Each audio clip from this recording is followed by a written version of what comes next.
As we learned from the earlier panel, those who the last 2 years didn't quite turn out the way those that in the right and in the large multinational corporations had hoped when they dreamed up Janus and its forerunner Friedrichs. The public sector unions didn't quite fade away as they expected. And not just that the big unions that you saw represented here, didn't just lose their money, but also that we had a wave of strikes that were led by the rank and file workers, and many in states that you would least expect them. States such as West Virginia, Kentucky, Oklahoma, Virginia, North Carolina, Nevada, not Nevada, Arizona, Colorado, and also California, Illinois, and now most recently the Denver teachers have voted to strike. And that the strikes were interesting, as mentioned earlier, that they weren't just about bread and butter issues, but also there was a focus on the common good, about striking for increased funding, striking against privatization, striking to stop charter schools, or to change the nature of charter schools. And we didn't just have strikes of teachers. We had hotel workers on strike. We had airport workers striking for unionization and a living wage. And we also had very famously 2 airport-related strikes that are worth noting. One, airport workers struck to stop the first ban against Muslims coming into the United States. And then, as was mentioned yesterday, Sarah Nelson and the flight attendants did not go to work the Thursday before the shutdown ended. And they went to lobby and say that they were not going to work if the shutdown continued because it was not safe to fly. So, and there is now a threatened general strike among the airlines and other unions. So this is a time where not only have teachers led the way in terms of striking, but they have re-energized the strike and have re-energized the labor movement and they definitely changed the outcome of the elections this fall. And it'd be interesting, we get to hear from the teachers represented here today about how the strikes came about, how it changed their unions, both locally and how they think it impacted more broadly their communities and the labor movement. And so I'm going to introduce the different speakers. I'm going to start with Mary Best. Mary is the president of AFT in Oklahoma. She has been a teacher for 33 years and an activist in her union for 33 years. She did the hard work of a strike leader during the strike. And if any of you have problems with your computers or the technology here during this session, the person you should have asked actually is Merrick, because she's been teaching computers since there were computers. So she probably knew more than any of us, so. Welcome, Mary. Thank you. Well, I'm going to tell you a little bit about the background of the teacher walkout before I tell you some of our strategic challenges in Oklahoma. In Oklahoma, there are 500 school districts. 500. That's a lot. 200 of the 500 closed schools during the walkout, including the state's two largest districts, Oklahoma City and Tulsa. We are a split state. Oklahoma City is an AFT district, and Tulsa is an NEA district, and we are a majority NEA state. During the walkout, 70% of our state students were affected. So on April 2nd, 35,000 teachers converged on the state capitol, and even Randy went with us. So why did the walkout happen in Oklahoma? Several reasons. Oklahoma teachers had not had a state pay raise in 10 years. We rank 49th in teacher pay. A beginning teacher's salary last year was $31,600. So you can see there's a lot of reasons. Also, our teachers were inspired by their West Virginia colleagues. A Facebook group started that called for the walkout, saying it's time, we need to have a walkout in Oklahoma. So a date of action was set. OEA set, which is our version of NEA, a goal of $10,000 raised per teacher and increased classroom spending. However, the legislature decided in the last week of March to pass a teacher pay raise, an average of $6,100, roughly 16%, and $2,500 for support staff. The legislature failed to address additional funding for classrooms. So our legislature believed they had averted the teacher walkout. But teachers were still angry. They felt like we needed classroom funding. We had a lot of community support and family support from our parents, so teachers decided to walk out. Most districts canceled their classes and allowed the teachers to come to the Capitol. Most of our school districts even provided transportation for them. They came in school buses. In Oklahoma, it is illegal for teachers to strike, and our unions will be decertified for promoting teacher strikes. The only true teacher strike we had in Oklahoma was in 1979, where Oklahoma City AFT teachers went on strike and AFT lost their bargaining rights. It was challenged in court and AFT won, but since then the law has been rewritten. We knew we would face many challenges. For one thing, the teachers had already received the pay raise. Oklahoma had a big budget deficit, but the teachers still wanted money for their classrooms. We collaborated with the OEA on the logistics of the walkout. We worked with Senate and House leadership to get an additional $50 million for classroom funding. This happened the first week of the walkout. Leadership was adamant that this was all that would be allocated. The teacher frustration was growing, and that we really had no exit strategy. The Capitol was packed, and there was no end in sight. However, during this time, we communicated daily with our members. We held nightly telephone town halls and sent out daily emails. We talked to National AFT every day. On the 9th day, NEA leadership decided to call it quits. AFT was careful that we had controlled our own narrative and conversation during the walkout. We did our own messaging by allowing teachers to vote daily.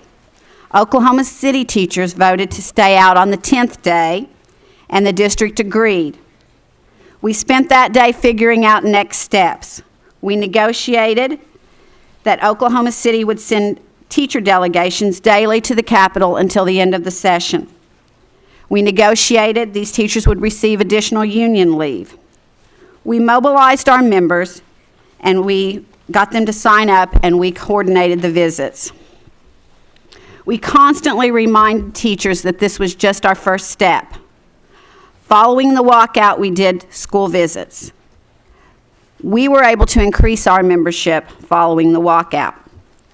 We agreed we needed a longer-term strategy moving forward, so we adopted the common slogan, "We will remember in November." We encouraged our members to get involved in political campaigns, and they did.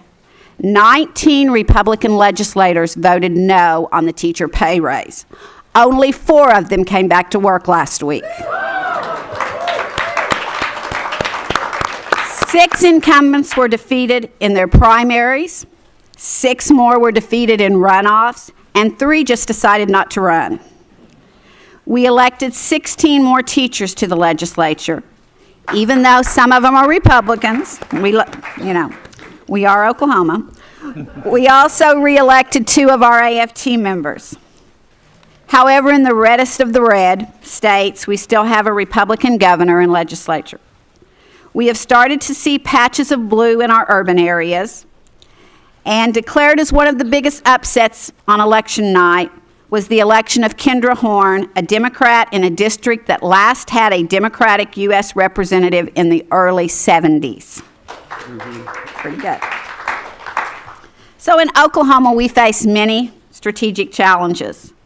Although we are a red state, over the years, we've been able to withstand many attacks because Oklahomans love their teachers. They just vote for bad candidates. We do have collective bargaining. AFT served on the panel to select our teacher evaluation system, which does not count student test scores. I knew you'd like that. We have been able to maintain our pension system from attack. However, this year, there's 197 education bills that have been filed, including multiple retaliatory bills aimed at restricting rights of teachers. For example, payroll deduction, recertification of the bargaining agent each year, right of assembly at the state capitol, and even forfeiture of teacher certification for participation in a walkout, even with district support. Of course, there are our usual charter and voucher bills. We've had success keeping these bills from being passed, but our new governor is an advocate of vouchers. A poorly written dues deduction bill was passed in Oklahoma several years ago, but districts have continued to allow payroll deduction. This bill has been rewritten and filed. We survive with strong coalitions with our firefighters and state employees on dues deduction and pensions. There's been a public outcry about the bill that would not allow teachers to participate in a teacher walkout.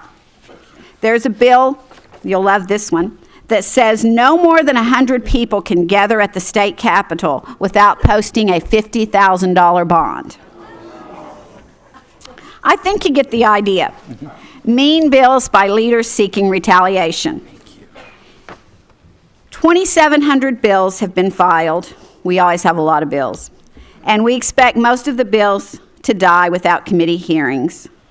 After the February deadline, we will start figuring out which bills need our focus and mobilize members. We have a good relationship with both Republicans and Democrats, and I work well across the aisle. We've already met with our newly elected Republican teachers, and our AFT legislator has organized an education caucus. One of the ways we mobilize our teachers during session is a Teacher Tuesday. Our legislative session runs from February to May. Each Tuesday, we send a delegation of AFT members to the Capitol to visit legislators. We conduct a short training session on Tuesday morning, and then we send them off to the Capitol. This has been a positive experience for our members and a sometimes frightening experience for our legislators.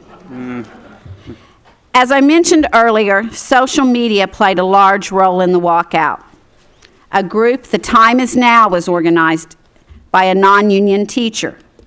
The group currently has over 67,000 followers, and the organizer has become sort of a cult hero.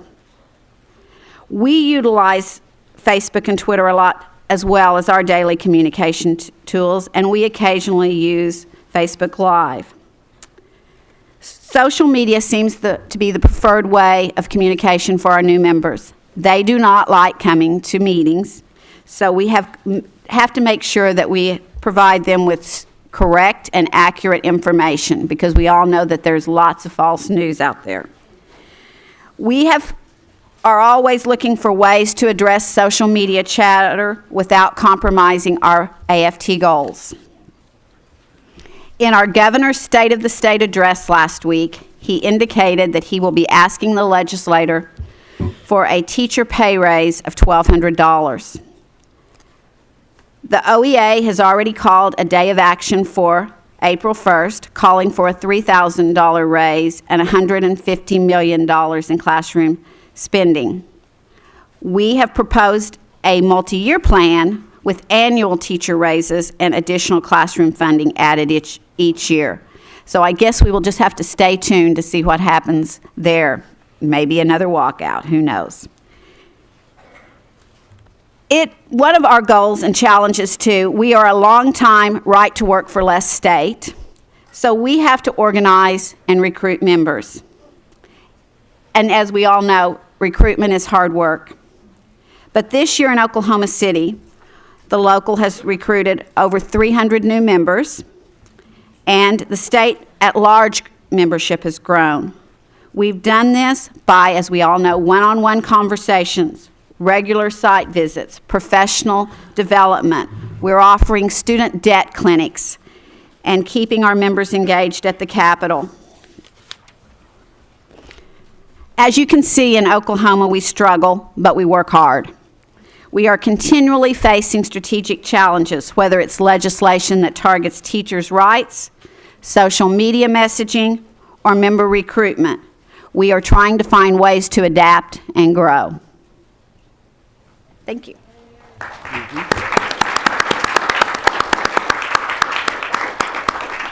Next, we have Leo Casey, who's no stranger to anyone who's been at the conference.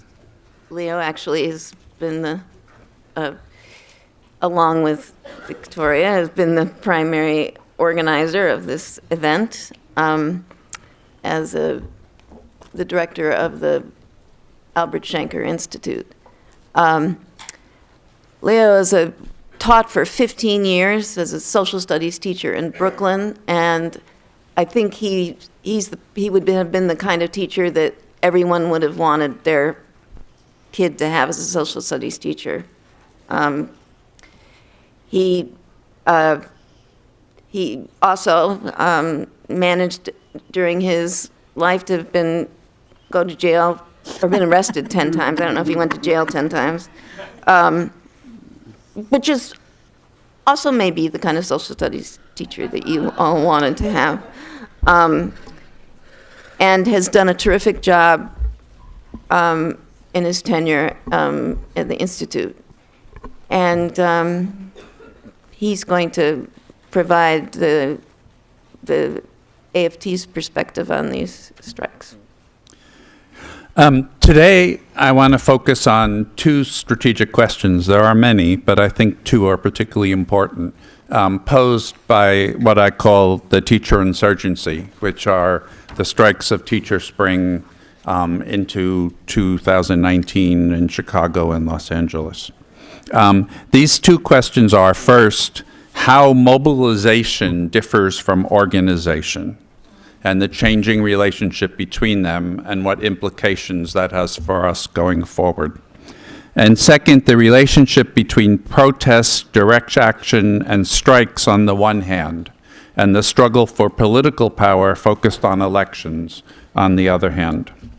At the outset, I want to be clear that the approach I will use is a broad one, viewing the current movement not only through the lens of labor history and working class struggles, but also as part of the history of protest movements as a whole, with a particular emphasis on the civil rights movement. There are many reasons for this approach, but one particularly compelling one lies in the intimate connections between the civil rights movement and American teacher unions and public sector unions. We know, of course, that Martin Luther King was an ardent supporter of the labor movement and was assassinated in Memphis while he was organizing support for striking sanitation workers.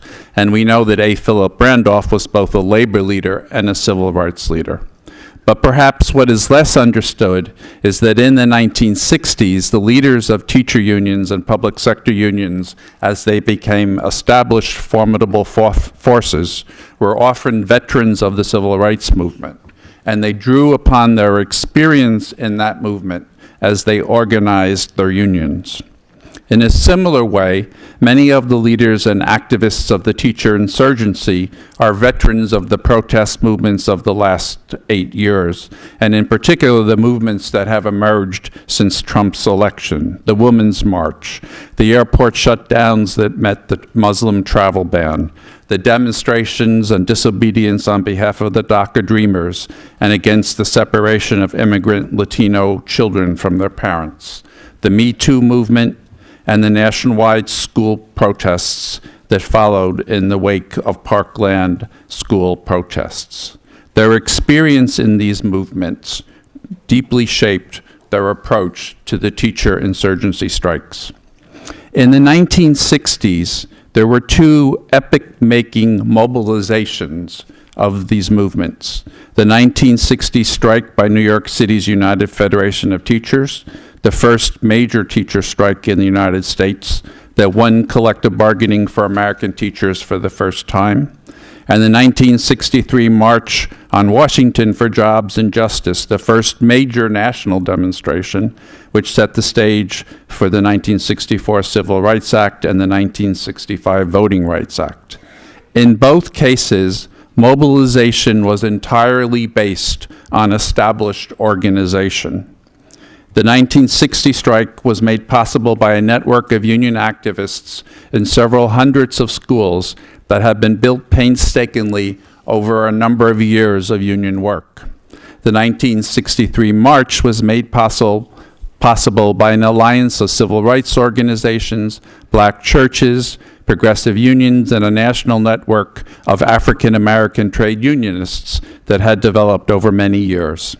In both cases, the means of communication were rudimentary by today's standards: a limited number of face-to-face meetings, one-on-one telephone calls, and leaflets, letters, and press releases run off on mimeograph machines and distributed by the U.S. mail. Communications all went through the organizational center.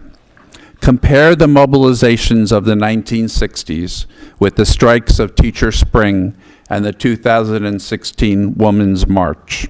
Revolutionary changes in the means of communication, the development of social media, mass emails, and video conferencing platforms made it much easier to mobilize large numbers of people. The means of communication have expanded the reach of mobilization efforts well beyond existing real-life networks into virtual networks, and enabled horizontal communications among individuals participating in the mobilization. They have considerably shortened the amount of time required to mobilize. The Women's March, the largest demonstrations in the history of the United States, were mobilized in a matter of 2 months. Organization continued to play a role in these mobilizations. It was established unions that provided the infrastructure for school and district meetings that called the teacher strike and organized strike activities. And it was the established feminist groups and other progressive groups and unions that rented buses and trains for the March on Washington. But mobilization is no longer the sole province of organization. As the strikes of Teacher Spring and the Women's March demonstrated, these new means of communication are extraordinarily powerful tools, and the strategy of the movement going forward must be one which incorporates and embraces their use. Unions will need to learn how to function in a world in which communications among our members are not limited to those that get through established organizational channels. A positive approach, which views the new means of communication not as a threat, but as a set of tools that can enable greater membership engagement and mobilization is necessary. But we also need to be clear about the limitations of these new means of communications and the continuing need for established organization. In her excellent book, Twitter and Tear Gas, which I recommend to all of you, Zeynep Tufekci writes of, quote, the power and fragility of networked protest. Her analysis focused on Arab Spring and Occupy Wall Street, both of which ended largely in defeat, with at best marginal moral victories. But it is also applicable to the Women's March and the Teacher Spring Strike, which share their mobilizations through social media networks. The recent controversies surrounding the ongoing Women's March are attributable in part to serious missteps on the parts of its leadership, but they also reflect in significant measure the fragility of a protest movement that relies so powerfully and so heavily on social media networks. There is a substantial body of research that shows that social media are not tools innocent of the larger power dynamics of society. Access to different forms of social media and the ability to mount an influential presence on social media are mediated by the power of class, race, and sex. The instant mobilization that social media can produce means that hard issues, especially issues of race, sex, and class, think here of the problems the Women's March has had with how to take on anti-Semitism, have not been addressed over time, and in the context of relationships of trust that are built up through common work and common struggle. When these hard issues arise in networked protests, as they invariably will in any attempt to build broad and inclusive movements, they are more difficult to resolve in ways that maintain and build unity. In the era of Trump, when the struggles against racism and sexism are so crucial and central to building a unified movement, we need to be especially aware of the limitation of the tools we use for mobilization. Solidarity is not a natural state. It must be forged out of the relationships of trust and mutual commitment that working people form in their daily lives.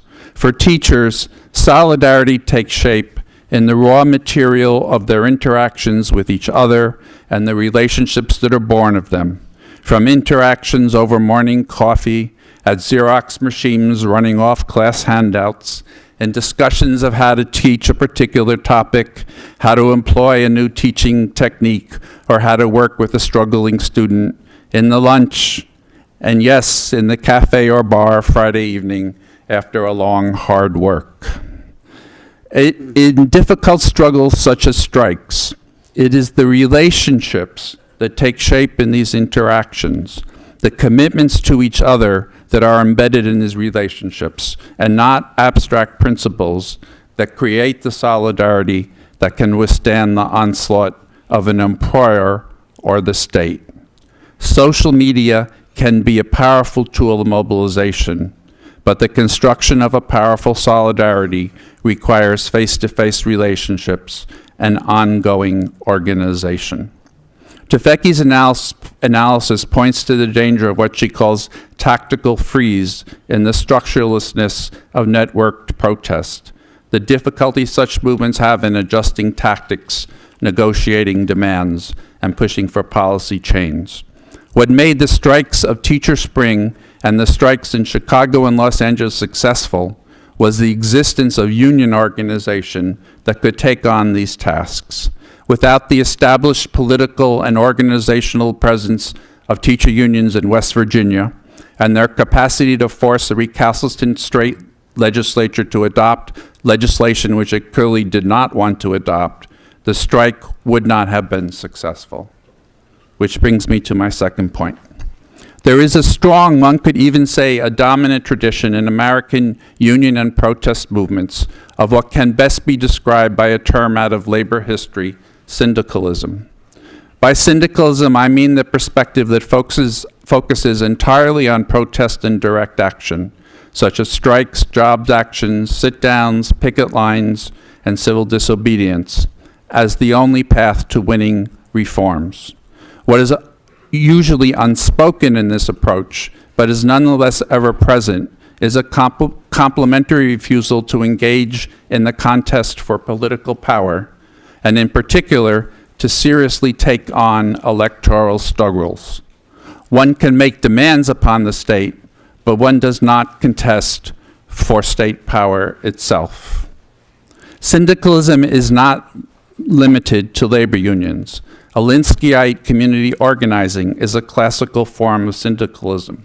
The civil rights movement in the 1950s and 60s was a movement of protest and nonviolent direct action that was syndicalist in that it made demands on the state, but did not contest state power in the form of elections. In 1965, at a moment when the civil rights movement had used this approach of protest and nonviolent direct action to achieve unprecedented victories such as the Civil Rights Act, Bayard Rustin recognized that it was no longer adequate to achieving what would be essential for the full emancipation of African Americans, the broad social democratic program that was embodied in the freedom budget that he, King, Randolph, and others in the civil rights movement had formulated. Rustin wrote what is now a classic essay, From Protest to Politics, in which he laid out the case that the civil rights movement would have to seriously contest for political power as part of a broad majoritarian coalition that included the labor movement if it was to achieve the economic advances that would end poverty in the African American community and complete its freedom struggle. That argument was an essential corrective, but in bending the branch back, Rustin went too far. Rather than politics replacing protest and direct action, it should be a partner of protest. Our strategy needs to be two-pronged, with a productive tension between protest and direct action, including strikes on the one hand, and politics in which we seriously contest for state power on the other hand. Protest and direct action, strikes are forces that disrupt the status quo, playing an essential role in upsetting and thus shifting the existing balance of power. They are the grounds on which a critique of the existing order is best made, and the form in which ordinary working people assert their unwillingness to march forward under the tutelage of the powerful. But for meaningful, lasting change to be made, for there to not simply be a critique of the new Gilded Age with the extraordinary concentration of power and wealth we have seen, but for there to be a political and economic transformation that creates a far more egalitarian social order, political power must be contested and won. This understanding makes it possible for us to understand the role of the strike in the teacher insurgency. In recent years, strikes in the American labor movement, and among American teachers in particular, have dwindled to a mere handful. The reestablishment of strikes as a form of direct action by labor is a most welcome development that augurs well for our movement. But we need to resist the temptation to fetishize the strike, making it into a magic bullet that is the sole means for establishing the power of working people and teachers. The civil rights movement taught us the importance of having a full range of tactics, a full arsenal. To the extent that we become overly reliant on a similar form of direct action, we make ourselves vulnerable to attempts to undermine us. Indeed, the power of the strikes of teacher insurgency have been magnified and multiplied by the work of the teacher unions in these states and cities to build deep, long-lasting ties to community, using such approaches as bargaining for the common good and advocating for such reforms as community schools that have made these unions all the more powerful and their strikes all the more successful. Thank you, Leon.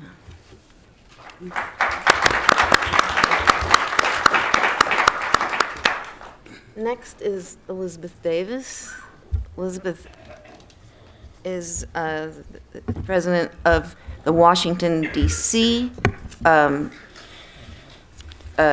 United Teachers, and she is part of a movement in the union that has moved from focusing solely on bread and butter issues to be turning the union into a social justice union. Elizabeth has been active in the union for many, many years, and the Washington D.C. teachers did not have a strike in the last year. Close, but they have gone through a major cultural shift, and she's going to talk about that shift and what they've been working on. Okay, thank you, Kate. And of course, I had a nice, well thought out typed speech to read, and I shredded it in the back after the first panel and said, "Oh, they're speaking from the heart." And then I tried. It's a good thing. It's a good thing. And then I tried to reassemble it on the stage while listening. So what you will get is a patchwork from the heart and from the paper. And I've been a union member for 52 years. Thank you. I started out at the age of 19 in D.C. I was asked to teach. I was an engineering student who was an experiment in teaching a new course designed by myself. And of course, my professor at the time was a former superintendent, asked me if I would consider writing a curriculum for drafting, and I did. I also needed to pay down some student debt, so I took the job for 1 year to teach it in the first school visited by Betsy DeVos here in D.C., Jefferson. Right, okay. That was an interesting start. First day, I entered the building and teachers are outside on the steps on strike. I didn't know anything about it, but I was asked to leave and get donuts, which I did for the teachers. And of course, when we returned 4 days later, teachers were at that time striking around the very same issues involved in what has presented or created the Teacher Spring, the very same issues. However, the principal informed me that he did not expect a woman to teach this course and asked me to report back to HR, which I did for 1 day, but I filed a Title IX sex discrimination complaint and was returned the next day. So at the ripe old age of 19, nobody informed me that there would be repercussions for that. I was able to get through that, had a very good mentor, math teacher, who helped me understand that we are a member of a union, we have a contract, here's a copy, read it, because you will need it, and I did. And of course, I joined the union and have been a member ever since. And although we have not had, and I shared that because I was sitting here reflecting on what actually informed my philosophy as a teacher of 44 years in 9 schools in the district, but also as a union leader of the Washington Teachers Union. And I had to think about all of those experiences, even before moving to Washington, D.C. from a segregated school system in North Carolina at the third grade. But I remember that experience. And of course, my experience here in the district, in the public schools and in the universities, the issues that many of these union strikes are addressing, issues around racial discrimination, gender discrimination, age discrimination, much has not changed. It's just the unions have seen the need to make the changes. And although we've not had a teacher spring here in D.C., our members have been energized by the wave of strikes continuing across the nation. And I did say continuing because it is contagious. Although our members supported the strike in West Virginia by sending water and pizza to those teachers, I watched how energized they had become as a result of that strike. We began educating our members about the Friedrichs case. So long before Janus was decided, we began talking to our members about the purpose of Friedrichs and basically trying to pull together a growing membership of teachers who, many without any union experience, background, historical knowledge, or memory, millennials, veteran teachers who were strong union supporters, mixing in schools that recruited pretty much 800 teachers per year since I have been union president over the past 5 years.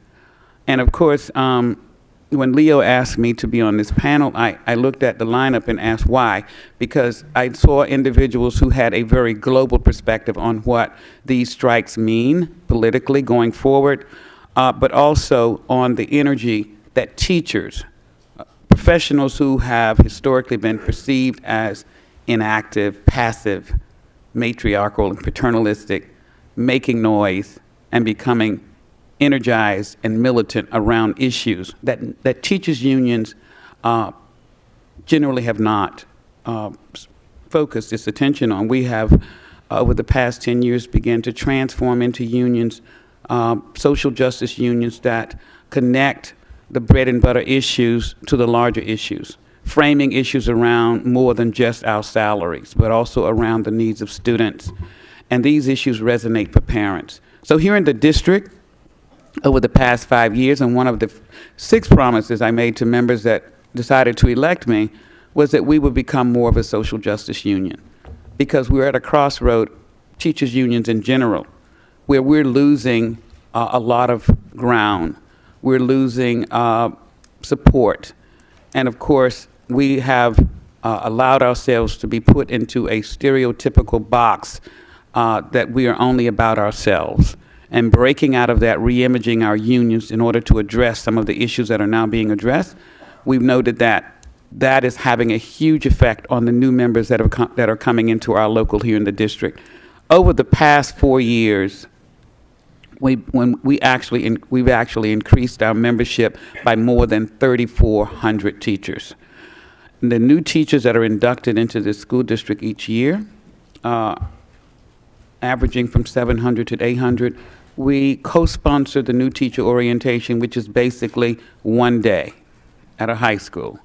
We saw the need to provide them with an orientation about the union, but also sessions about the courses that we offer to support them in remaining in the school district, because we do not have a teacher induction program. So where the school district falls short, we take up the slack. Parents love it, teachers love it, and new members definitely love it. So in thinking about what's driving this teacher rebellion, we could see the beginnings of that years before now, when teachers began to connect the dots between what they were perceiving as the problem: no planning time, reduced planning time, working during their lunch periods, excessive class sizes, not having the resources that they needed in order to do their jobs, purchasing toilet paper and copying paper and books and school supplies in a school district that receives almost $1 billion a year. They began to connect the dots between why so many of our public schools were disappearing and privatization was on steroids. Since 2007, at the inception of Michelle Reed's tenure, 41 public schools, oh, I heard hisses there. Well, we got rid of her. We sent her on to someone else's land. Thank you.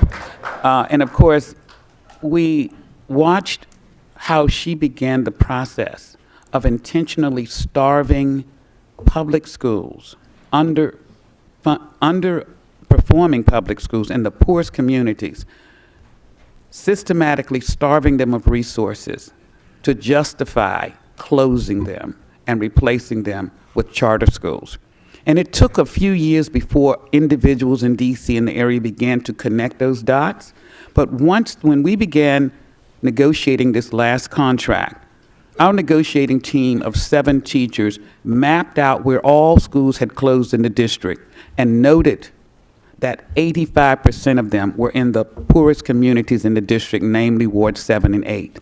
And they made a public case of that, and it enraged parents. So teachers began to be perceived as the allies for parents. They were the stormtroopers for quality education, matter of right public schools in every neighborhood. And the best choice would become quality public schools of right and not charters. So, thank you. So at this time, the cuts to teachers' pay, the issues that were the focus in Oklahoma, in West Virginia and other areas where the strikes have taken place, our members looked at the issues and thought, God, we're dealing with the same thing here. Even in a school district with a $1 billion budget, that money is not finding its way down to the local schools. So we've got to shed light on why that is happening. And when we took a close look at the budget, we found out that a lot of the money was going towards private contracts, $1 million contracts, more testing, test prep. So basically $500 million of the district's budget ended up at the central office, which accounts for why teachers on the lower end in the local schools, those working closest with students and really having the impact on academic achievement, were being starved of resources. And it angered them, which is what we wanted it to do. So Teacher Spring begins here. Teachers secured their contract last year, retroactive pay of 4%. They were happy about that. But the message back to the mayor and the council is that, yes, we are happy about getting raises that we deserved 5 years ago, but that's not all we're after. We're after other issues that have been neglected and that the union has not really advanced until now. And parents love the notion that teachers are now talking about the inadequate budget in our school district, which is basically under-resourcing our schools and setting them up for failure. So now, and of course, the teachers' strikes, Teacher Spring, is having an effect on D.C. and other school districts. And of course, initially I thought it was about red state revolts. It is not. It is about it is actually about, there are no intersections between red and blue, white and black, millennials and veterans, erased when you look at the issues that these strikes are focusing attention on. And of course, it has implications for the upcoming election in so many ways. Because teachers are really, when you think about it, are professionals who are highly trusted by the public and families. And they know how to frame issues around education in a very real way that connects to other stakeholders. And because of those two things, and the fact that they are now highlighting those issues, is actually mobilizing other unions, mobilizing the community at large. And teachers are feeling empowered as if we have the capacity and the power to change unsatisfactory conditions. And we don't have to really rely on legislators making the right decisions anymore. Collective bargaining has been replaced with collective action. And it's exciting, and it's energizing, and it's contagious. Thank you.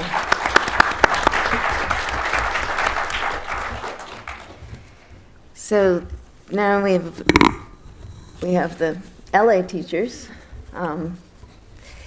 and Juan is, Ramirez is the vice president of United Teachers of LA.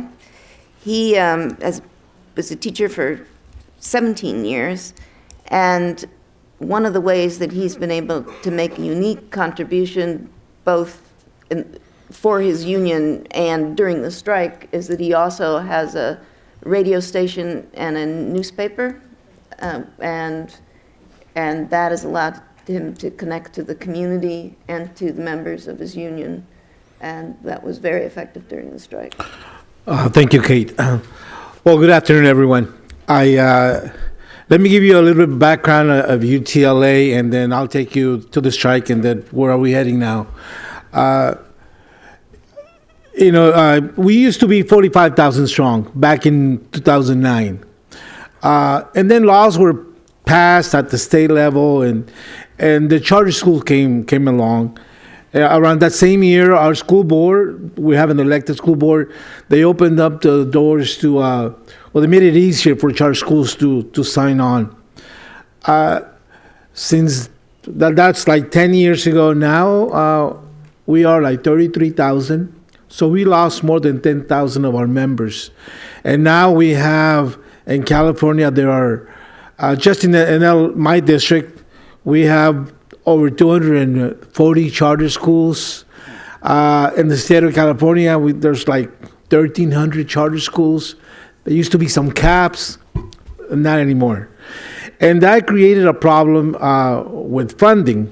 On top of that, back in 1978, there was a proposition we call 13 that kind of changed the structure of taxing.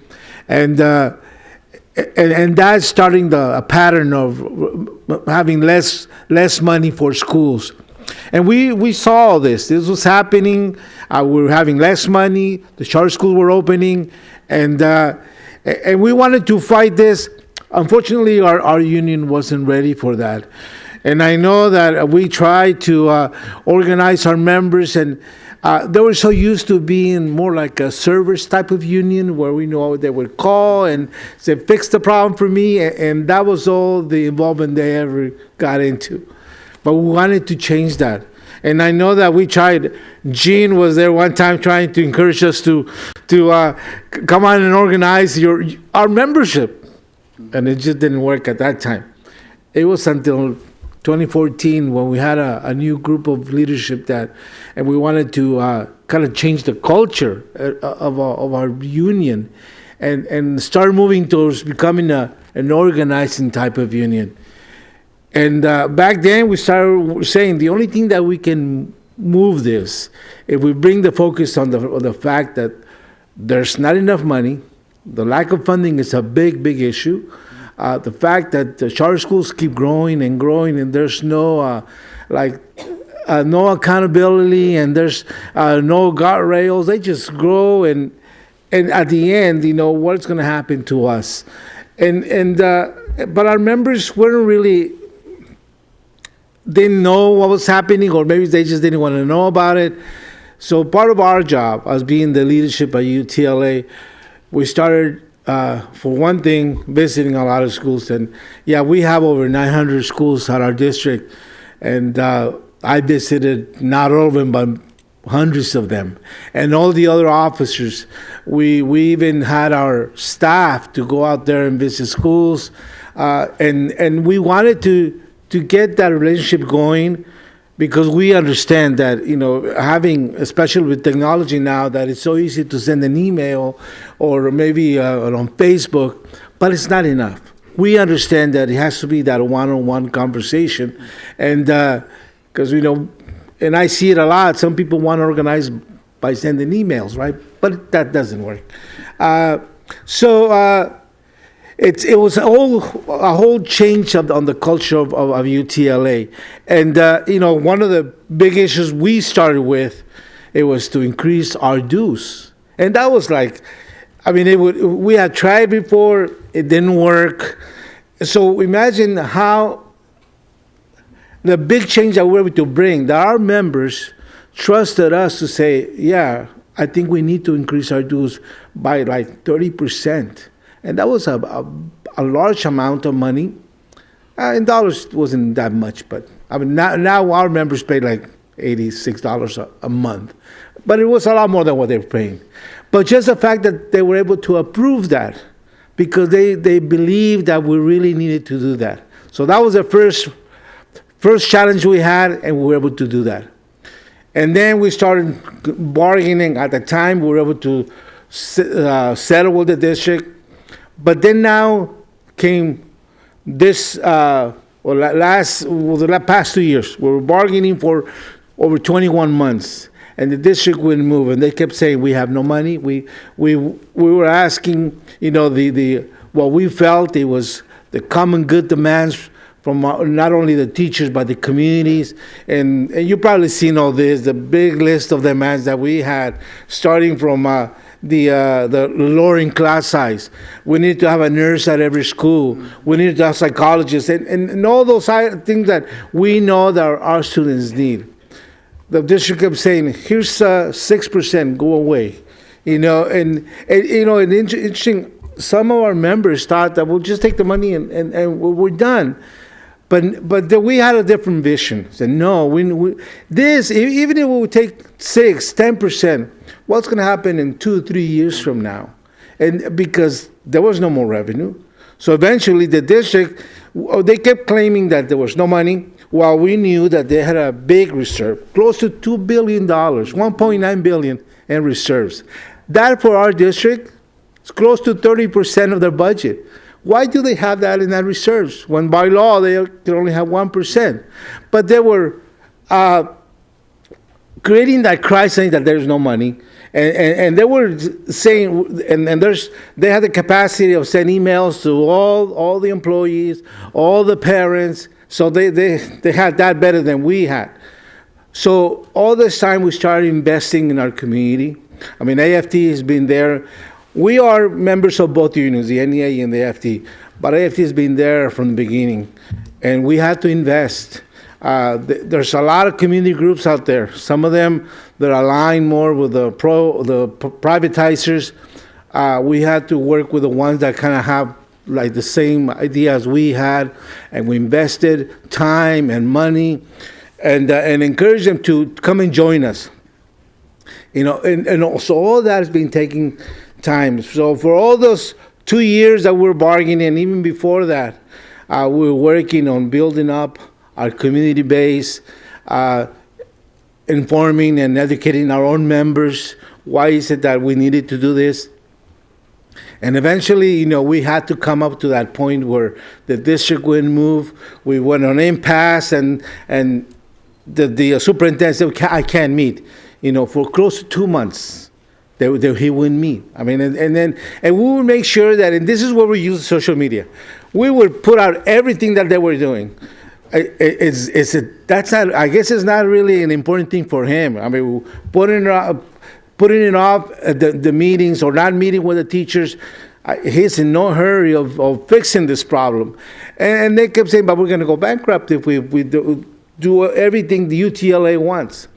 And then we had the other concern that they said that there's some issues that are permissive, and we have no right of asking, because we had some interesting demands. Like earlier you heard about the wanding, that they said that that's not something that's in our contract. We also had like a hotline for our immigrant parents. Well, that's not in our contract. So we did have some issues that our communities have brought up. We took them off, okay, and because we didn't want them to get an injunction and stop us from building up what we were doing. And then, and eventually we went on strike. We had 98% of our members saying yes to go on strike. And I was amazed. You know, like I was telling you, a part of my job was to go visit schools, and at every school I knew there was a handful of teachers who were concerned about walking out. They were not sure they would do it. And that kind of like, you know, it was difficult, but we kept going and going.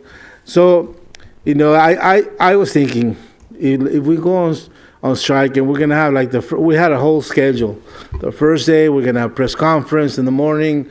At noon, we're going to have a big rally. So, well, if we get like maybe 25% or 25,000 of our 33,000 members, that would be a great big thing.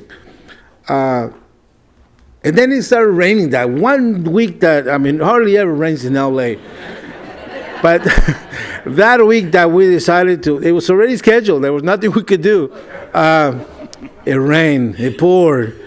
And that first day, I went to this high school, and seeing, I could say, I was 100% of the teachers, a lot of people out there. And not only the teachers, we have parents, we have all the unions. Because all this time, we were working with not only the teachers unions around LA, but also the Federation of Unions. There are 300 in Los Angeles.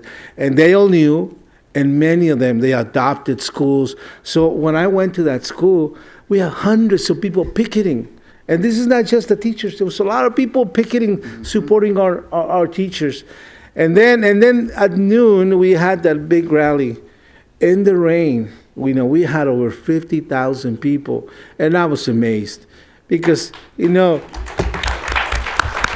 if we're only like 33,000, where the other like 20,000 came from? You know, and there were the parents, the other unions, the other teachers that from the other there was so many people there. Randy was there. We had NEA also there as well, and you know, and I think it was 6 rough days, because it is hard. It is. We didn't sleepless nights, But you know what? It's completely worth it. I think all the work that we did before that, and it was years, but having that connection with our membership, and also investing on our community and our parents, and the attendance came down to like 18% of students attending LA Unified during the strike. That was a lot of our students were out, parents supporting the teachers, and the district couldn't hold it anymore. Right now we have still a pro charter school board. And, I was there because part of our agreement was after we got a lot of the things we wanted, even the things that we took off the table. Once we were on strike, everything comes back on. So now we want this, right? So then to see this board, because one of the major agreements was that we need to have moratorium on charter schools. And yeah, this is a local school district resolution. Doesn't force the whole state to do it, with the idea that during those 10 months we're going to work with the state and come up with something from the state legislature. And but looking at the board members and the superintendent, who's a millionaire backing charter schools, they were arguing for our case. We should take a pause and look at the charter schools and let's see what harm are they doing to public schools. That's priceless, and You're right. Yeah. So eventually it passed, and so now we have this moratorium for 10 months, and that takes us to where we're heading, because now we are looking at the state level, see who's going to, and we already have some legislators who are willing to put this on and have it as a law at the state. The charter schools, I mean, right now they really can't do much, but for many years they have put in so much money into this. The governor we have now, they put $20 million against him. The superintendent of instruction, they put close to $40 million against him. Our school board, they spent over $13 million last time around. Right, so I mean, they have all this money to invest. The millionaires, we have over there Eli Broad, Hastings, people who have a lot of money, and then they just, I guess for them, they really want to destroy us. But we're coming back strong, and the thing is that it's not just UTLA. I mean, we can count on all the other unions. I was getting posters from different states saying we're with you, and then we have Arrows who's have this resolution to help us. All that is in the works, and I think the only way it works if we all come together. If you hear the demands they had, we all have the same problems, lack of funding. So now our thing is that now everyone knows in California that the funding is a problem in schools. And that's what we wanted. We didn't want to take the 6% and then go away. No, now we wanted to change that. So now everyone's looking, how do we help the teachers?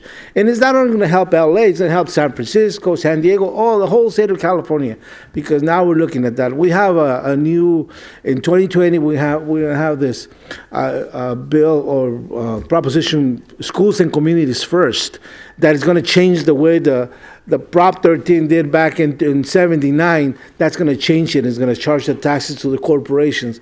And that's going to generate more funding for schools. We have this campaign called 20 by 20, which it was, some people said it's crazy, 20,000 by 2020. Yeah, we knew it wasn't going to happen. But if we didn't say anything, then we stay quiet. I mean, when you're quiet, everyone assumes that everything is fine. It isn't. And so we needed to start raising our voice. And we were so glad that we did that work with our community, because our parents understood. The other unions understood that we were asking not just something that would benefit the teacher, it would benefit the whole public education system. And that's, I think, that's a big win that we had. So it's now we're even looking nationwide. They're looking at the special ed not being funded, and that's an issue for us. So I mean, so that will benefit everyone if it gets fixed.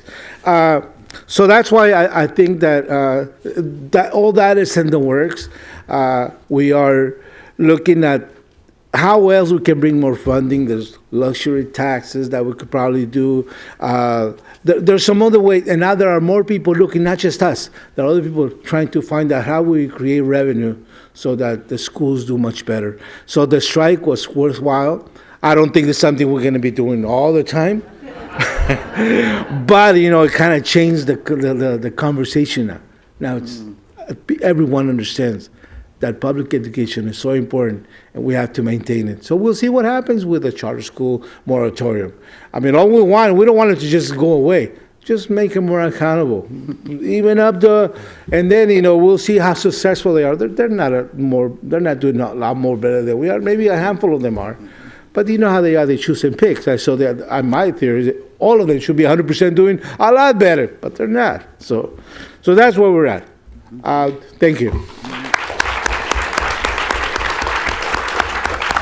So, as many of you know, I do my research and teaching at Cornell on union and employer strategies in organizing and bargaining. And one of the questions that to me jumps out on this is, here there were very different groups that went represented here, and we always have this question about that's been brought up about how do we have white workers in Oklahoma, we have primarily Latinx workers in LA, primarily black workers in Used to be, not anymore. 50-50. And we had all the different strikes for different workers. And they were all very different. There were different campaigns, how much they could have learned from each other, how much we could,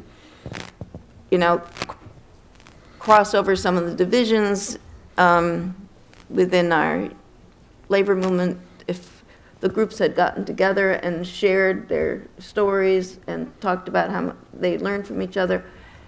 How much, if any, has there been of getting the different groups that went out on strike to bring them together? How much sharing and connection was there from the groups that went on strike in the different unions? Well, briefly, I don't know if you heard, but Oakland is getting ready to walk out, and this is in California.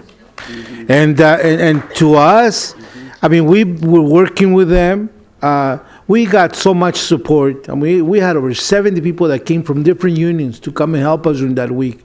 So we're sending people to Oakland, and it makes sense to us that have another state to follow up, so that this doesn't just die down and say, oh, well, LA, they already solved their problem. No, so in that sense, I think it's good for us to come together. When we had our conference at UTLA, we invited teachers from Arizona, from West Virginia, from Puerto Rico, to come and talk about those experiences that they had during the strike, because we were getting our membership ready. So it's always good to keep connected, because we need to keep the fire alive. Well, in Oklahoma, we talked a lot with West Virginia and National AFT, and so there was a lot of collaboration.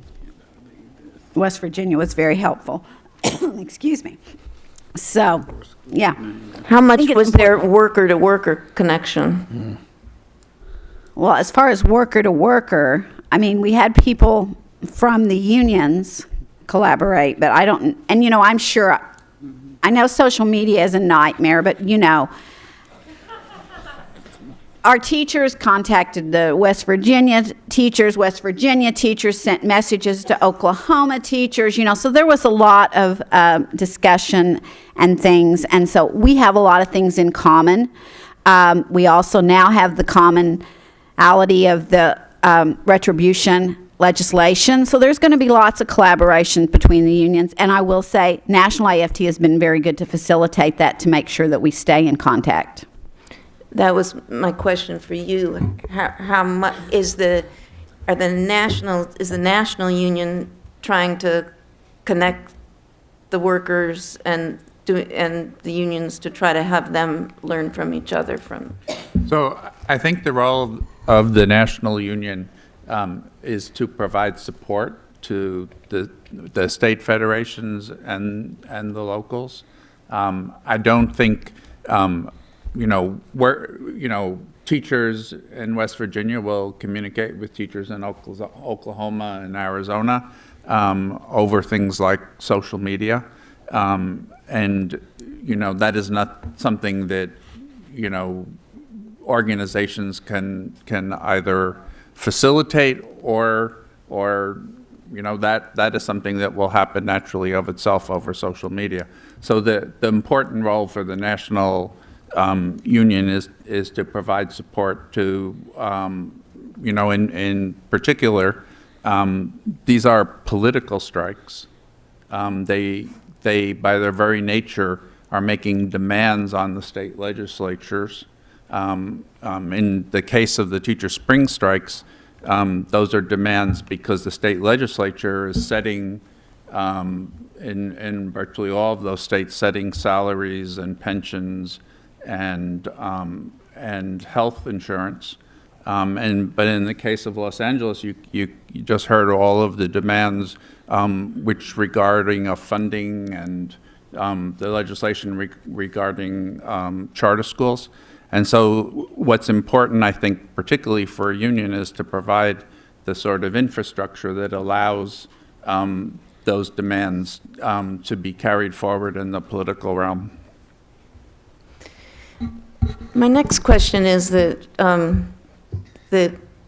for most of them, you had the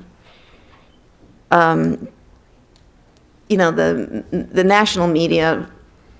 Not saying the labor media, but the national media. There was this surprise that these workers in red states, and the surprise that there was striking, that there was militancy, and some of it was that teachers were striking, and yet we know that teachers have been some of the most likely workers to strike historically, even in states, despite the fact that striking is illegal in most states. Where teachers are, and some of the reason for the surprise was that they were women workers and were striking, even though women workers are more likely to strike. And my question for you is that it reminded me of back in the 20s, there when workers in the Appalachia went on strike. There was a famous thing. They called themselves disorderly women, and they were very proud of it. Was there some of this sense among the workers that there was a sense of pride in their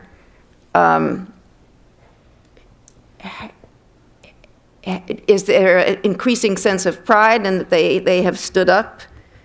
Or are some of them feeling with the pushback from the employer in the aftermath and the pushback from the state in the aftermath that they're not sure what they got? So what's the feeling among the workers having gone through it? I would think that it would be an increasing sense of pride and also an increasing sense of power. And of course, the majority of the teachers in our local, as well as in most of them, are women teachers, and they have capitalized on how we have been pushed down, silenced, and of course, the strikes have energized and reinvigorated their courage to step up. So I would say that the power, they feel that they're building capacity and they're collaborating across locals, irrespective of what the Federation is doing. It's just the process of collaboration is happening in so many ways, social media, and we have these networks of teachers, Badass Teachers Network, that are cross locals. There's so many different ways that they're collaborating the messages of support, but also being energized from local to local. The notion of getting pushback for striking, even though it's illegal, it didn't affect our teachers here in 82 or in 73. We simply took the fines, and of course the issue was greater than the consequences. The strike fines that we were hit with basically became scholarship funds for students who want to become teachers now here in the district, thanks to our former president, Bill Simon. But the idea, the issues are so much bigger than the consequences, and I think that is also the message from the West Virginia as well as the UTLA strikes. And teachers are saying that because the issues are so much bigger than the climate of fear that's been cultivated over the past 2 decades that has silenced teachers, these issues are larger than that fear. And they're feeling, but the power and the capacity that teachers are building is energizing. Here in the district, in November, the teachers for the first time were responsible for endorsing and electing 4 State Board of Ed members, new members, 1 returning and 3 new members, all of which were educators. And that in itself gave a rise to the sense of power and changing conditions, unsatisfactory conditions. So it's just about building power and also capacity. Well, during the strike, I saw this group of women, I'm not sure if they were parents or saying, without women, there's no revolution. And it's so true, especially in education. We have a lot of our members are female. But look at our leaders, NEA and AFT. They're all women. And what we got out of this strike, we got a lot of new leaders coming up, and there are a lot more women than men. So that's a good thing. I don't think this slow them down. They're coming out. Well, I don't think in Oklahoma we have any regrets. I think we felt empowered. As I mentioned, we had 19 people vote no on our teacher pay raise. Only 4 kept their office, and 1 of those ran unopposed. We don't know how that came out. But anyway, so I don't think there's any regrets. In fact, I think people, like I said, are developing capacity. They're ready for, bring on the bad legislation and let us fight it. And depending on how you vote on it, that could mean whether you return to the legislature next year. So, no, I think people are happy that we did it, and if we need to, we can do it again. And is there new organizing? Pardon? Is there new organizing? Oh, yes. People are more, when we have meetings, we have more people there. When we do activities, like when we do our Teacher Tuesday, we've had more people sign up. I mean, people want to get more involved. I think it just energized them, as they mentioned before. I think the last question is are there people who feel like you should have fought for more? Well, yes, there are always going to be people. In fact, as I mentioned to you guys, many of our teachers were not ready to quit when the strike was over. That's why Oklahoma City went ahead and stayed out the additional day to figure out how to make that work. But at some point, you have to know when the time is the time. I mean, you cannot stay out forever. And we were getting advice from National AFT. OEA was getting advice from NEA. And you have to know, in a state like Oklahoma, where much of our budget is controlled by oil and gas, last year was not a good year for oil and gas. We had a big budget deficit. Now this year, we've got more money. So, so you have to realize that, you can't get blood out of a turnip, so to speak. So you have to know when it is, or you're going to lose your public support. You have to know when you feel like that you've gone as far as you can go and the public's still behind you, because you want them to keep behind you. And when we left, the public was still, the teachers have to have more money next year. So now we have a campaign going that we need money every year added to teacher salaries. So you have to make sure that the public still supports you. Well, our final vote to end this strike was 81 to 19. So there are some people who want to stay longer. But yeah, Mary's right. We need to make sure that we come back because we don't want to lose support from our membership or the community, and we had to come back. But yeah, there were some people that were not really, they thought that we could maybe hold the line and get more, but we knew that I think we had accomplished what we wanted. And so now what are we doing? We are going back to schools and explaining what we got, because a lot of it is confusion. Sometimes they don't see all the wins we have, and we need to explain it or frame it in a way. They say if it's not everything, this may be something that we can build on. And also this coming week we're going to bring the community and we're going to explain it to the community. And I've done already many shows on, especially on Spanish media, just explain to the community that all the work they did, it was worthwhile.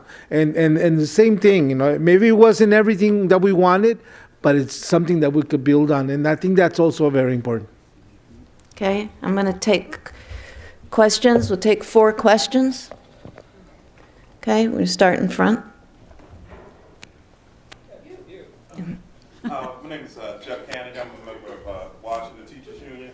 My question is for Mr. Ramirez. Thank you. I'm allowed to. Can everybody hear me? Yeah. Okay. You do have a teacher voice. All right. My question is for Mr. Ramirez, Ms. Davis, and Ms. Best. And I want to thank Mr. Leo Casey for doing his work on diversity, teacher diversity, so that he explained that in the District of Columbia that we went from 77% when Michelle Reed came to black teachers over the age of 45 down to 46% in 8 years through Kaya Henderson and Michelle Reed. So there is no logical explanation outside of just direct racism that affected that. So I want to thank you for the work that you did for the Albert Shanker Institute in bringing that out. Ms. Best, I've had the opportunity to talk to Senator Emhoff and Senator Lankford. Actually, I got stuck on the subway, the Senate subway, with Senator Lankford last week, right before the strike ended, the same day that the strike ended. And this relates to the organizing that was done also in LA. I think for a large part that the intentional abuse of the labor movement was done intentionally, and it's always been in place, and it's always going to be in place until we do what you're doing in LA, what you're doing in Oklahoma.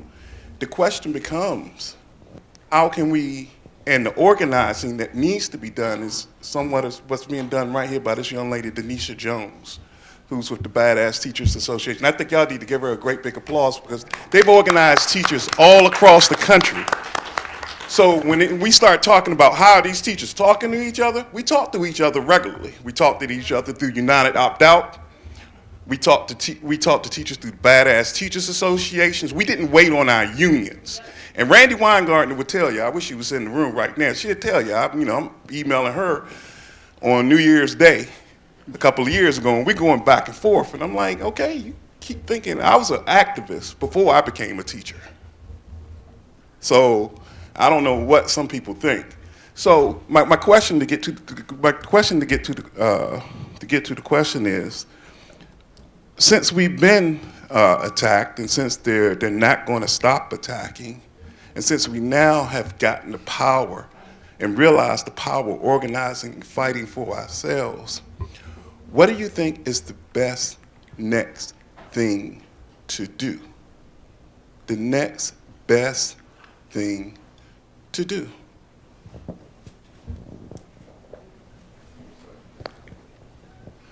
So you want to go? Do you want to take a number? Do you want maybe gonna take pick a it? number? Okay. Question? Yeah, I'm Pick a taking- number. Okay. Okay, Oh, they're going to ask the questions. Hi, thanks very much. My name is Mindy Reiser. I'm a sociologist and also a board member here in DC of the Labor and Employment Relations Association, DC LURA. I want to ask you folks to follow up on our incredible session earlier today with the leaders of the several unions and ask you about this. You've mobilized people, you've gotten a lot of excitement and attention. And now the question is how to infuse some of the larger issues confronting this country and the world at large, ultimately, in what you do. What am I talking about? for our retired people, there's real concern about Social Security and the future of social insurance. And how can they see the union struggles, many people are retired, relevant to them and reciprocally? Because if social insurance diminishes, then the young people and the middle-aged people are not going to have a very secure future in addition to their pensions. The issue of climate change. This affects our entire world. How can teachers' unions intersect with the environmental community, which energizes a lot of young people? All kinds of struggles in developing countries. I know the school curriculum is limited and people's time is limited, but ways of using this wonderful jargon word, intersectionality, how in your meetings can you encourage people to reach out to these organizations that are doing this work, say on climate change, environmental issues, social insurance, and have them sense a sense of reciprocity, that what they do will impact what you do and vice versa. So I'd like to ask you how you are thinking about doing this moving forward, and this is relevant to the gentleman's last question, because this would take the movement and bring it into larger and larger orbits. The next. I'm Mark Gruenberg. I'm with the Newspaper Guild. And my question particularly is for Mr. Ramirez, because in order to move forward, first you had to move people, and you sort of touched on this, but you didn't go into detail. You had to change the culture within UTLA from a service-oriented union to an action-oriented union. There are still too many, for lack of a better term, service-oriented unions around. Can you tell us a little bit more how you did that and what advice you would give to other unions to change their cultures? Okay. And there's one over there. Okay.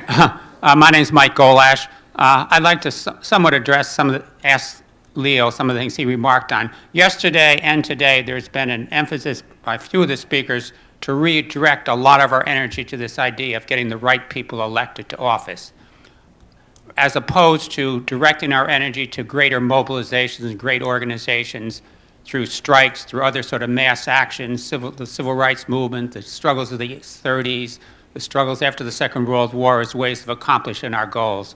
It seems like that electoral strategy, we elect the right people, then they turn their backs on us. We've been through this so many times. When are we going to learn the lessons that elections do not determine social outcomes? Workers in the streets, strikes, mass actions has much bigger effect on progressive movements and progressive gains than elections. Well, One take around the answers. we're, I have one question, and I don't even like it's okay. I actually teach professionally, so I can speak a lot. But my question is this. In our last panel, we heard about how the NEA has actually developed better systems for aggregating data, as well as being able to collect data from its membership. My question is, how can we use this to help us evaluate more effective strategies, or rather, not even effective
Okay. Why don't you start here and you respond to which questions you want to respond? Okay. Well, let me think about, okay. Your question again was about, and because I got stuck when you got on the subway with Inhofe and Langford, and I was just thinking, bless your heart, spending time with both those guys. Which question should I respond to? Whichever you want. If you want someone else. What's our next steps? Okay, the next steps. That's a good question. I think our membership, you know, right now there's an adrenaline high.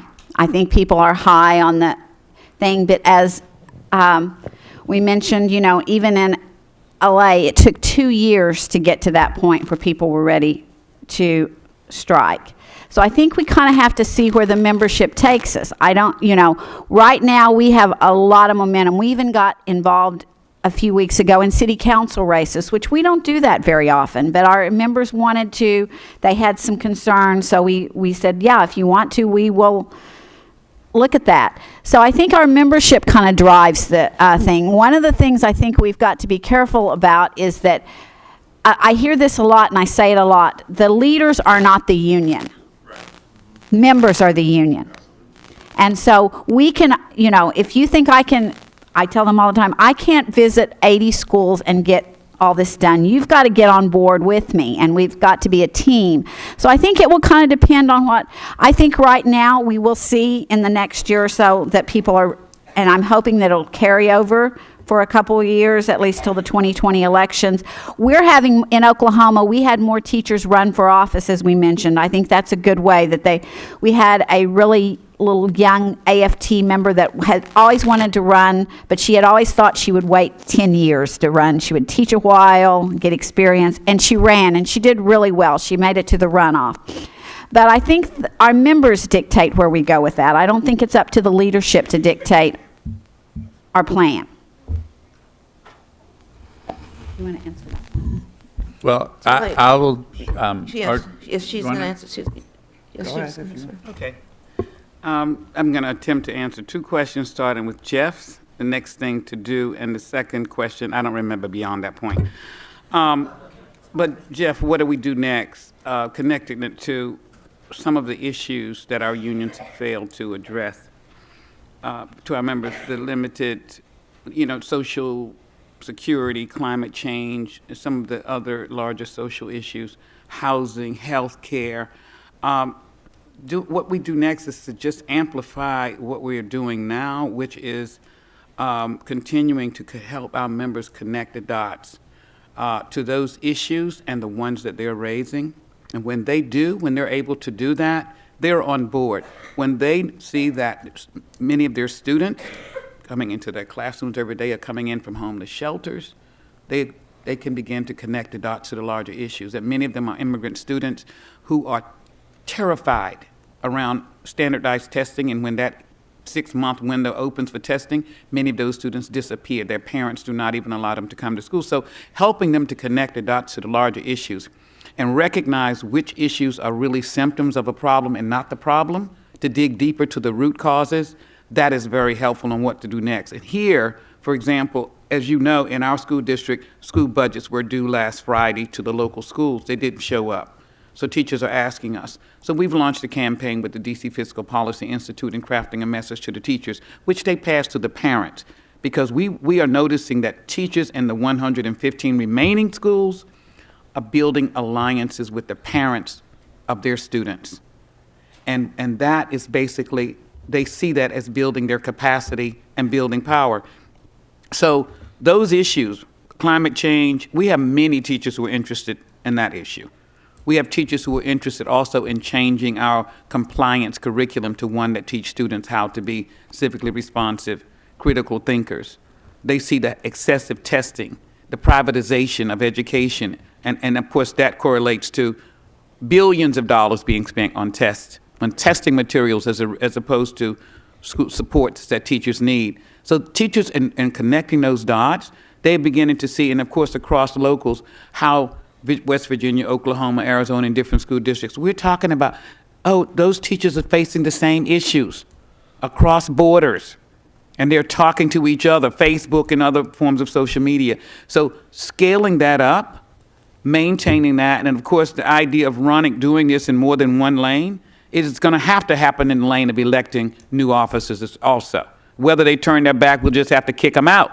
But the point is, electing new officers at the same time, teaching our members that we mobilizing and organizing our members is the power that we need to build the capacity we need to be able to remove, unelect, or fire elected officers who fail to comply with what we voted them to do. So I'll address two questions. I think the question about the other issues is partially a problem of the way in which we segment unions over here. And it was one of the things, and other issues and movements over here was one of the things I was trying to address by an analysis that pointed out how significant the civil rights movement was for how unions addressed these strategic questions.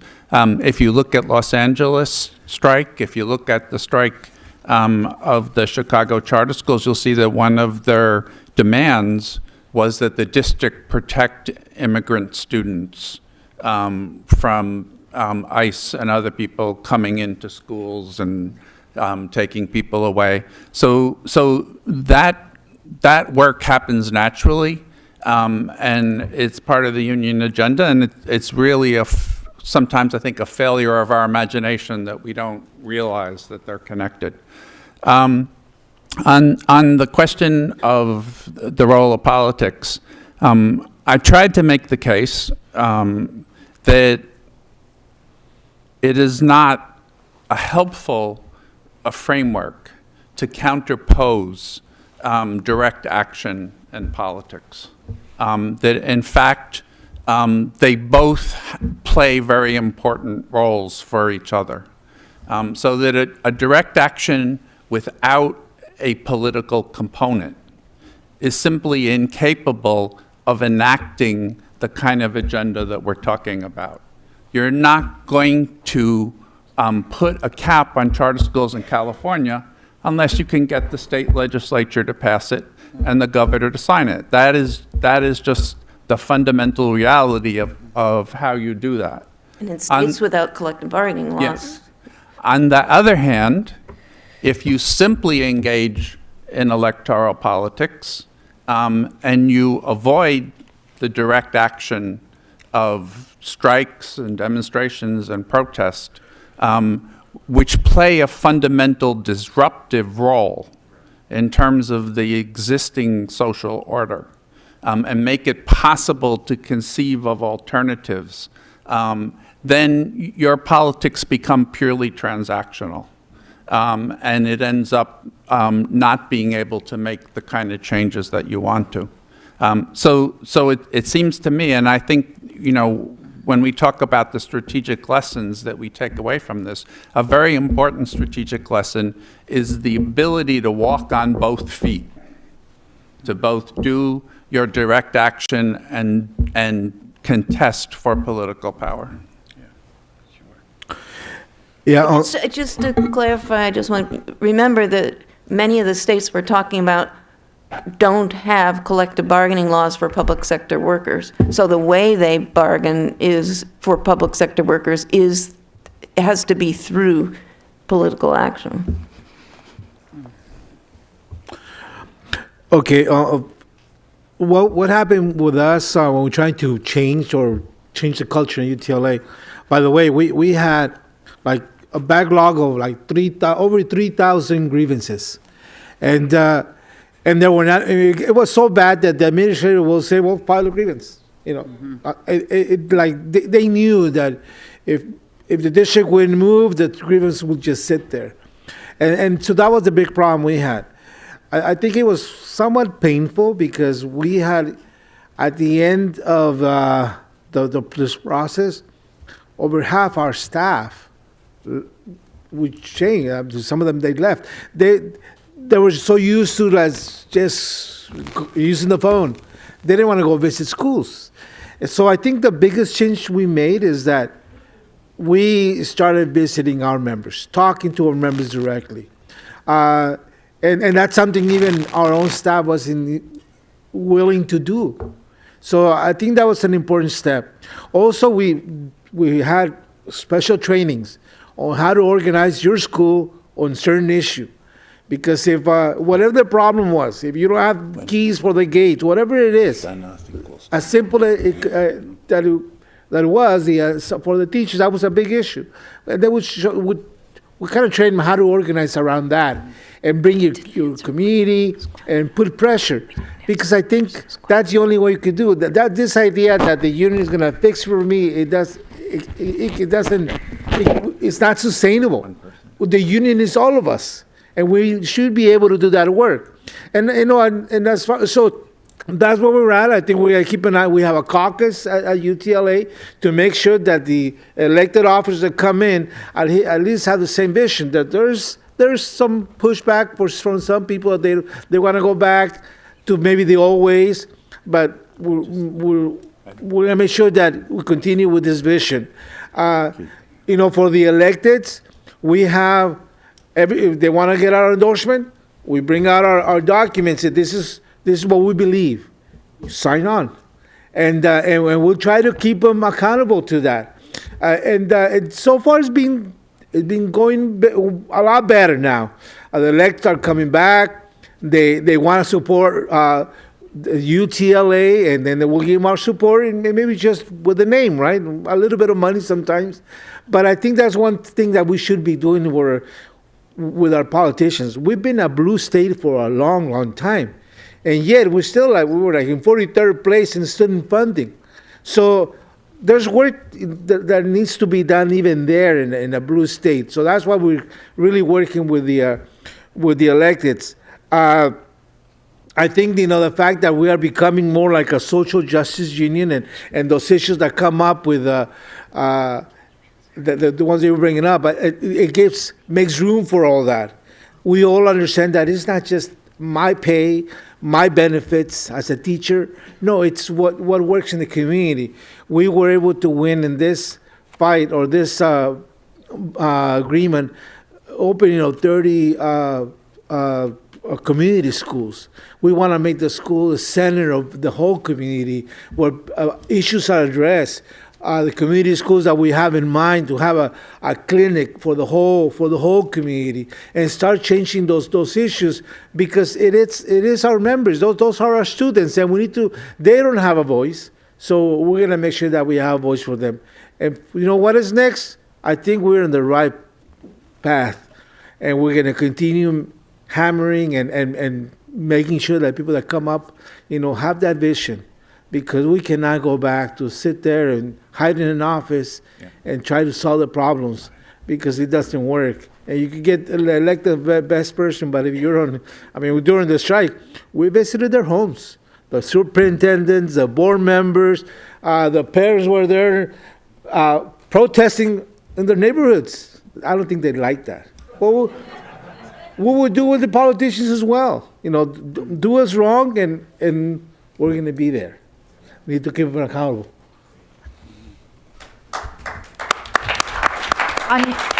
On the question about the strike funds, I think National AFT actually has a strike fund that when we were on strike in the 70s in Oklahoma, we could apply for if we needed money, because at that time I had just started teaching and I had no money. So you could apply, and they came and you filled out a little application. So I would think if you contact National AFT, or if you contact the state Fed, I don't know what West Virginia or some of them had, but either one, I think you could find out how they do that.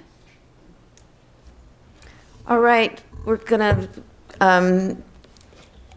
time's up for this session, but we want to. That one question that he wanted to get, but he had his hand up when we.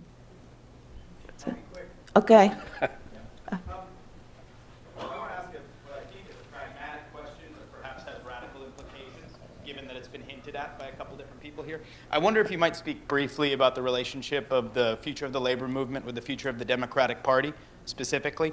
And if I give a very specific example, we've talked about, the gentleman from UTLA has referenced, needing to change the culture of his own union. If we talk seriously about changing the culture of the current Democratic Party, we've had a number of speakers over the past 2 days. I've really enjoyed the sessions. I'm here from out of town, so excuse me for being explicit about this. We've had a number of waffle between the question of whether or not our goal is to simply elect Democrats versus elect certain types of Democrats and hold them accountable.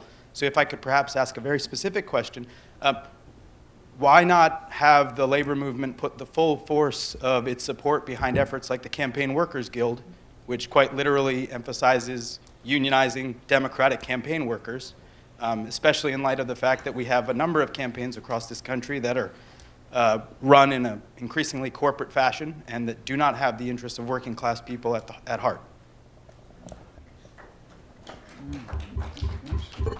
So I would say that the labor movement believes all workers should be organized, whether they're working on election campaigns or whether on, we've always supported the unionization of, our own staff when, so I don't think there's any issue there. I'm not sure how that connects to the kind of preface to your question. I would simply say that, for those of you who were here yesterday and saw Congresswoman Jayapal, there is, for the first time in my recent memory, a really outstanding cohort of particularly young women in Congress, who are raising the issues that are so important to us.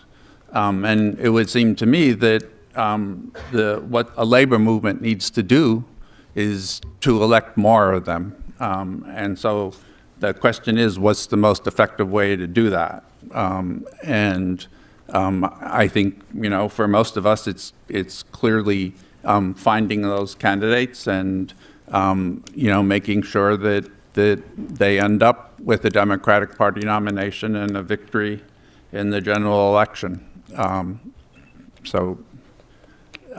I hope that addresses your question. All right, I want to thank our panel and all that they've done for the labor movement, and thank you all. So if the next panel can come up, we will move quickly. Thank you. I'm going to have one.